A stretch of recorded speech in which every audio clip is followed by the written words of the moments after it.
Qué bueno estar de nuevo con ustedes y lo estoy haciendo con la lectura Yo soy, no temáis, basada en Mateo 14, versículos 22 al 36.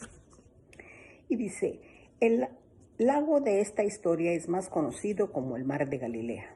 Tiene una superficie de 166 kilómetros cuadrados y es el lago de agua dulce más bajo del mundo.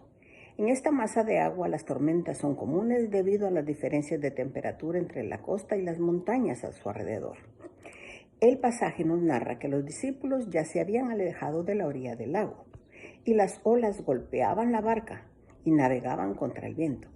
En medio de la tormenta y la oscuridad se alza una figura que no podían distinguir y tuvieron miedo. El temor es una de esas emociones que pueden ser útiles o destructivas.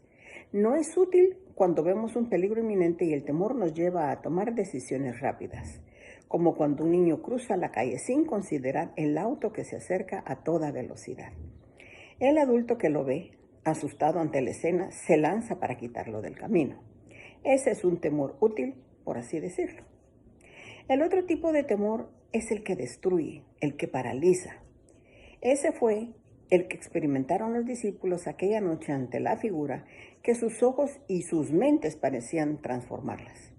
Es la clase de temor que nos hace olvidar la realidad que conocemos. Unas horas antes, ellos habían visto de primera mano el poder de Cristo al alimentar la multitud. Sabían que lo que Jesús podía hacer, porque era Dios. Sin embargo, todo lo que sintieron al verlo acercarse fue un miedo abrumador. Y el miedo dio lugar a la duda, aun cuando escucharon la voz de Jesús. Pedro, aunque salió de la barca y caminó sobre el agua, luego tuvo miedo y empezó a hundirse. Nos parecemos mucho a ellos. A pesar de todo lo que sabemos, en los momentos de tormenta es muy fácil tener temor y dudar. ¿Será que puedo confiar en Dios?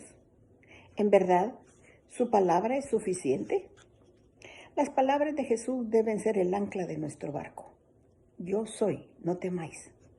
Él es Dios, siempre está presente. En cada circunstancia, por difícil que sea, Él es.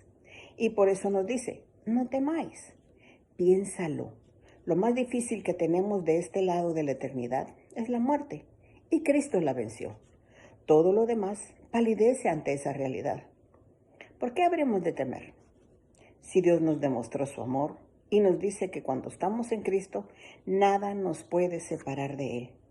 Entonces, podemos tener temor por un momento, pero no vivir siendo esclavas de Él. Orando.